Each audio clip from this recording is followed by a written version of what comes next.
Operation blue star संदर्भात गिरीश महाजन यांनी केलेल्या वक्तव्याचा शरद पवारांनी समाचार घेतलाय। गिरीश महाजन यांचं वक्तव्य मान्य नसल्याचं शरद पवारांनी म्हटलंय। तर गिरीश महाजन यांनी केलेल्या विधानासंदर्भात स्पष्टीकरण दिल्याचा दावा फडणवीसांनी केलाय। पाहूया। आज का दिन हमारे लिए मैं कहूँगा काला दिन है।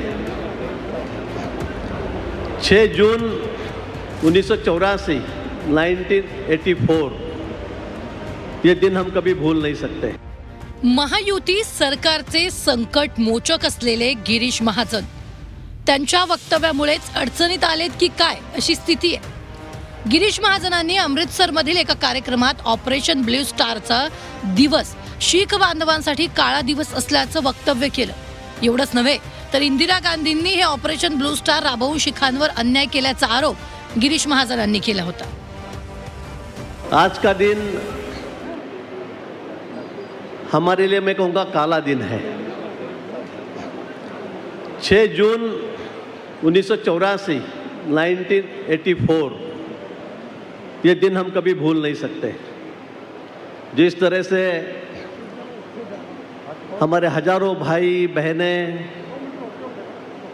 शहीद हुए, मारे गए, हमारे पवित्र धर्मस्थल पर सेना का आक्रमण हुआ, मैं यही कहूँगा।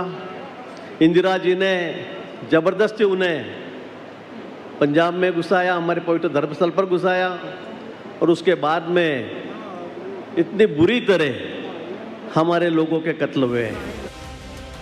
शरद पवारांनी गिरीश महाजनांच्या वक्तव्याचा खरपूस भाषेत समाचार घेतलाय। महाराष्ट्राचा एक मंत्री पंजाबमध्ये जाऊन ऑपरेशन ब्लू स्टार बाबत केलेलं वक्तव्य चुकीचं असल्याचं शरद पवारांनी म्हटलंय। ऑपरेशन ब्लू स्टारमुळे शिखांवर अन्याय झाला असं महाजनांचं म्हणणं आहे। आपल्याला हे म्हणणं मान्य नसल्याचंही पवारांनी म्हटलंय।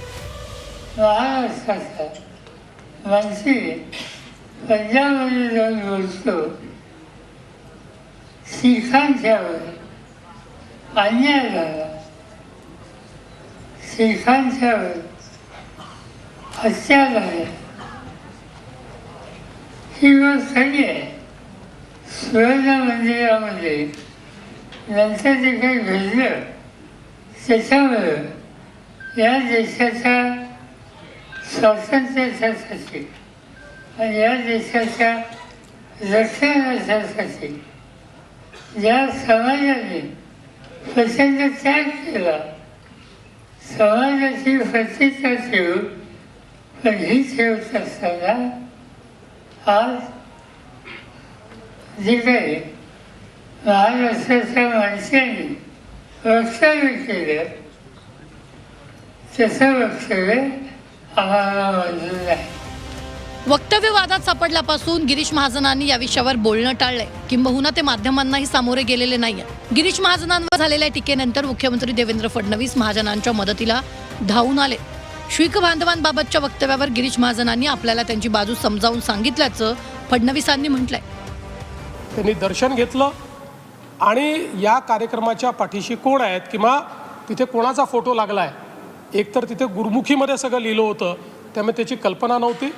अतिशय थोडा वेळ गिरीश भाऊ त्या ठिकाणी होते आणि त्यांचं संपूर्ण भाषण जर आपण ऐकलं तर त्या ठिकाणी त्यांनी शीख समाजाचा गौरव केलेला आहे आणि भारताच्या वाटचालीत शीख समाजाचं योगदान, शीख समाजाला संपूर्णपणे मुख्यधारेमध्ये आणण्याकरता भारत सरकारने केलेलं योगदान आणि पंजाबमध्ये जे काही ड्रग्सचा वाढता प्रश्न आहे या संदर्भात त्यांनी कमेंट केलेला आहे। मला असं वाटतं की याला दुसऱ्या कुठल्याही पद्धतीनं बघण्याची गरज नाही। गिरीश महाजन हे बेधडक वक्तव्य करण्यासाठी प्रसिद्ध आहेत। शीख बांधवांच्या एका समारंभात त्यांनी केलेलं बेधडक विधानांचे किती तीव्र पडसाद उमटतात याचा अंदाज यावेळी महाजनांना आलाच असेल। केलेल्या वक्तव्यानं संकटात सापडलेले संकटमोचक आता पुन्हा असा वाद ओढवून घेणार नाहीत अशी अपेक्षा आहे। ब्युरो रिपोर्ट, झी 24 तास, मुंबई।